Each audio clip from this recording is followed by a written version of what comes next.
Well, hi all. This is Mr. Lauer once again for a 5 in 5, the bi-weekly installment of books you can find in the Jefferson Library. I know that I'm a week late and I apologize. This week's focus is on memoir. I'm glad I remembered. Just kidding.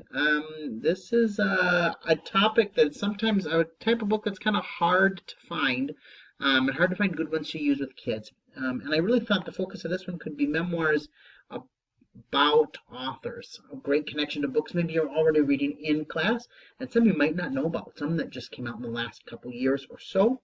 We'll go 5 in 5. Where's my timer? I don't know. I'm just gonna go and hope that I'm in the right time. All right, so, oh, there it is. All right, so let's talk first about Scraps, the Scraps book, Notes from a Colorful Life by Lois Ehlert. You probably use or know Lois's work from Color Zoo, Snowballs, Leaf Man, Chicka Chicka Boom Boom. She and her artwork are pretty iconic in the children's literature world.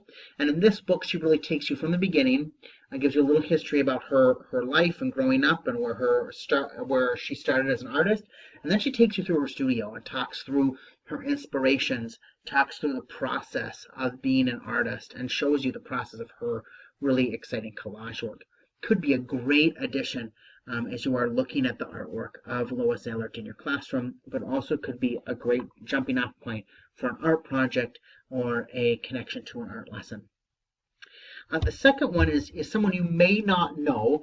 His books are really well revered. This is Yuri Shulevitz, and his book Snow and the Treasure. I'd highly recommend. Those are Caldecott Honor winners. This is also a Caldecott Honor book called How I Learned Geography. It's actually one of my favorite little memoirs to show elementary kids and to show elementary teachers.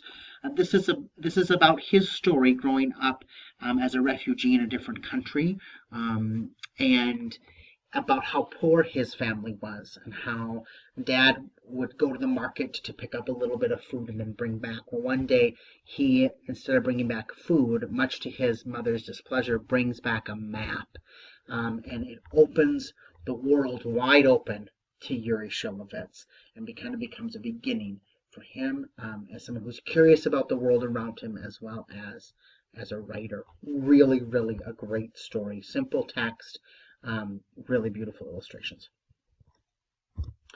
For a little bit on the weird side, I love this book. I maybe really just love this title, called Billy's Booger, a Memoir, Sorta, by William Joyce and his younger self. This is a story about a boy named Billy, who we believe to be William Joyce, who is so creative that he really does not succeed very well in school until he has an assignment, which is to create his own story, which he just dives right into. And he creates the story of Billy's Booger, a superhero booger. Now, the remarkable part about this book, I think, is that he includes the actual book that he wrote when he was a young kid. It ends up being a great discussion point for kids and a great way to see how an author starts. Billy's Booger by William Joyce. John Sheska, this is the author of this true story, The Three Little Pigs, Stinky Cheese Man, Time Warp Trio. You always know if you read a John Sheska book that it's going to be weird and wild. And this is no exception. This is about growing up Sheska in Flint, Michigan. Each little chapter is a little story about how these 5 boys grew up, and I tell you, it is hilarious. Each story has a different little look into their life, and boy, these boys got into a whole lot of trouble. Funny, and also at the very end there's a really hilarious glossary that you just got to check out. Something fun for you to read to yourself, and I think it's just a great read, but also pull out these little vignettes for kids as you're working with memoir. And last but certainly not least, Alan Say wrote Tea with Milk, Grandfather's Journey, Tree of Cranes. And this is probably for our upper level readers. It is a graphic novel. You'll find it in the graphic novel section.